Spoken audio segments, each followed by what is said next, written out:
میں نے کہا تھا نا کہ استغفار آپ کو مستجاب الدعوات بنا دے گا، جو دعا کریں گے اللہ کی بارگاہ میں قبول ہوگی۔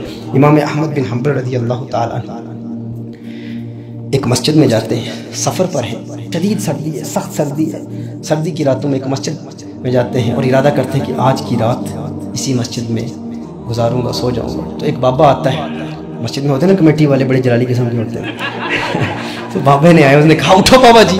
اب اس دور میں کوئی سوشل میڈیا تو تھا نہیں کہ پتہ ہوتا کہ یہ احمد بن حنبل آئے ہوئے ہیں، اتنے بڑے عالم ہیں، تو اسے پتہ نہیں تھا احمد بن حنبل ہے۔ اس نے کہا بابا جی نکلو۔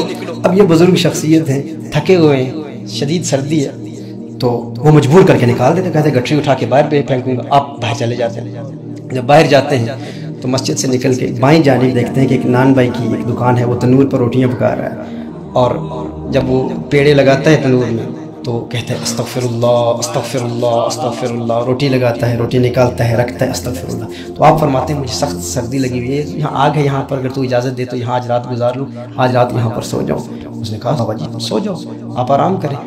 تو آپ دیکھتے رہیں، اسے بڑی محبت بڑی نگاہوں سے دیکھ رہے ہیں کہ بار بار وہ استغفار پڑھ رہا ہے، استغفر اللہ استغفر اللہ۔ اس نے کہا بڑے میاں کیا دیکھ رہے ہو، بار بار آپ مجھے دیکھ رہے ہیں؟ تو آپ نے فرمایا مجھے یہ تیری استغفار پڑھنے کی ادا بڑی پسند آئی، تو بار بار استغفار پڑھ رہا ہے، استغفر اللہ استغفر اللہ استغفر اللہ۔ اس نے کہا کہ بڑے میاں کیا بات کرتے ہیں، اسی کی تو بہاریں ہیں، اسی کی تو برکتیں ہیں۔ کہا کیا برکتیں؟ کہا جب سے استغفار پڑھنا شروع کیا ہے میں مستجاب الدعوات ہو چکا ہوں، جو دعا کرتا ہوں اللہ قبول فرماتا ہے، کوئی دعا رد نہیں ہوتی ہے۔ فرمایا یہ بہت بڑا دعویٰ ہے، تو مستجاب الدعوات ہو چکا ہے، تو اتنا بڑا دعویٰ کر رہے ہیں، یعنی یہ تو بہت ولایت کا دعویٰ ہے نا۔ کہا بس اسی استغفار کی برکتیں ہیں۔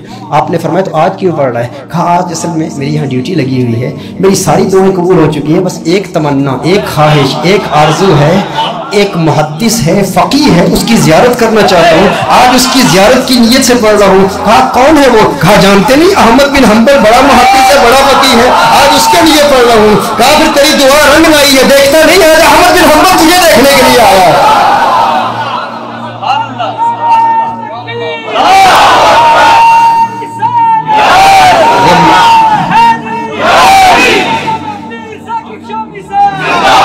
کسی بوڑھے شخص کو مسجد سے کون نکالتا ہے؟ وہ جو نکالنے والا تھا نا وہ خود نہیں نکال رہا تھا، یہ اس کی استغفار کی مقناطیسی کشش تھی، میگنیٹک فورس آف اٹریکشن تھی جو امام احمد بن حنبل کو سامنے لا رہی تھی، کیونکہ وہ دعا مستجاب الدعویٰ ہو چکا تھا۔ تیری دعا نہ اثر سے کبھی ملول ہوئی، ادھر زبان سے نکلی ادھر قبول ہو۔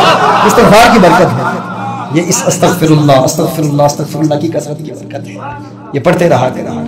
یہ پوائنٹ نمبر کیا تھا؟ پوائنٹ نمبر 4 تھا۔ اور پھر یہ ذکر اللہ ہے، اس پر پھر الا بذکر اللہ تطمئن القلوب، کہ ذکر اللہ قلوب کو اطمینان دیتا ہے۔ اور 5واں پوائنٹ یہ ہے، ہمارے علماء کہتے ہیں شمائل مصطفیٰ صلی اللہ علیہ وآلہ وسلم پڑھیں بھی اور پڑھائیں بھی۔ Talk about the physical description of Rasulullah sallallahu alaihi wasallam. Study the beauty of Rasulullah sallallahu alaihi wasallam. Study the narration of Ma'bad. Study the narrations of Sayyidatuna Halima.